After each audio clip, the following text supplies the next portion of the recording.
CM Kumaraswamy ಮಾಧ್ಯಮಗಳ ಮೇಲೆ ಗರಂ ಆಗಿದ್ದಾರೆ. ಮತದಾರರು ಮಾಧ್ಯಮಗಳನ್ನ ನೋಡಿ ಓಟ್ ಹಾಕೋದಿಲ್ಲ ಅಂತ ಹೇಳಿ ಈ ರೀತಿಯ ಗರಂ ಆಗಿದ್ದಾರೆ. ಮಂಡ್ಯದಲ್ಲಿ ಸುಮಲತಾ ಸ್ಪರ್ಧೆ ಸಂಬಂಧ ರಿಯಾಕ್ಟ್ ಮಾಡಿ ಈ ರೀತಿಯಾಗಿ ಹೇಳಿದ್ದಾರೆ. 2 ತಿಂಗಳಿನಿಂದ ಏನು ಸುದ್ದಿ ಮಾಡ್ತಿದ್ದೀರಾ ಅಂತ ನನಗೆ ಗೊತ್ತಿದೆ. ಸಾಮಾಜಿಕ ಜಾಲತಾಣದಲ್ಲಿ 14 ಲಕ್ಷ ಜನ ಮತದಾರರಿದ್ದಾರಾ ಅಂತ ಹೇಳಿ ಪ್ರಶ್ನೆಯನ್ನ ಮಾಡಿದ್ರು. ಮಂಡ್ಯ ಕ್ಷೇತ್ರ ಏನು ಅಂತ ನನಗೆ ಗೊತ್ತು, ನಾವು ಅಲ್ಲಿ ಏನ್ ಕೆಲಸ ಮಾಡಬೇಕು ಅನ್ನೋದು ಕೂಡ ನಮಗೆ ಗೊತ್ತಿದೆ ಅಂತ ಹೇಳಿ ಈ ಸಂದರ್ಭದಲ್ಲಿ ಹೇಳಿದ್ರು. ಈ ಮೂಲಕ ಅಂಬರೀಶ್ ಏನೂ ಕೆಲಸ ಮಾಡಿಲ್ಲ ಅನ್ನೋ ಬಗ್ಗೆ ಪರೋಕ್ಷ ಹೇಳಿಕೆಯನ್ನ ಕೊಟ್ಟರು.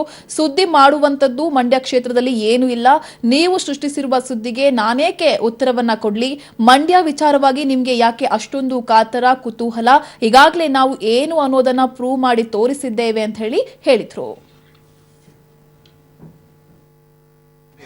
ಫಲಿತಾಂಶದ ದಿನ ಜನ ಉತ್ತರ ಕೊಡ್ತಾರೆ, ನೀವು ಸೃಷ್ಟಿ ಮಾಡ್ಕೊಂಡು ಹೊರಟಿರೋದು.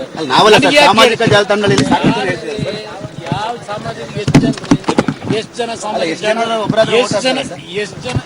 ಸಾಮಾಜಿಕ ತಾಣದಲ್ಲಿದ್ದಾರೆ? 16 ಲಕ್ಷ ಜನ ವೋಟರ್ಸ್ ಏನಿದ್ದಾರೆ, 16 ಲಕ್ಷ ಜನವೂ ಇದ್ದಾರ. ಯಾಕೆ ನಿಮ್ಗೆ ಯಾಕೆ ಅಷ್ಟೊಂದು ಕಾತರ ಕುತೂಹಲ? ನಿಮ್ ಸ್ಟೋರಿ ನೋಡ್ತಾ ಇದ್ದೇನೆ ಎಲ್ಲ. ನಾನು ಬಹಳ ತಾಳ್ಮೆಯಿಂದಿದ್ದೇನೆ. ನಾನು ನಿಮ್ಮ ಸ್ಟೋರಿಗಳಿದೆಯಲ್ಲ, ಆ ಸ್ಟೋರಿ ಮೇಲೆ ಓಟ್ ಹಾಕಲ್ಲ. ನಾವು ದುಡಿಮೆ ಮಾಡೋದಕ್ಕೂ ಜನ ರೆಕಗ್ನೈಸ್ ಮಾಡ್ತಾರೆ ಅನ್ನೋದಕ್ಕೆ ಈಗಾಗಲೇ ಪ್ರೂವ್ ಮಾಡಿ ತೋರಿಸಿದ್ದೇವೆ. ನಿಮ್ ಸ್ಟೋರಿ ಮೇಲೆ ಓಟ್ ಹಾಕಿ. ಈ ಬಗ್ಗೆ ಇನ್ನಷ್ಟು ಮಾಹಿತಿಯನ್ನು ಕೊಡ್ತಾರೆ ನಮ್ಮ ರಿಪೋರ್ಟರ್ ನರಸಿಂಹಮೂರ್ತಿ. ಯಾಕೆ ಮಾಧ್ಯಮಗಳ ಮೇಲೆ ಗರಂ ಆದ್ರು ಅಂತ ಹೇಳಿ ಸಿಎಂ ಕುಮಾರಸ್ವಾಮಿ?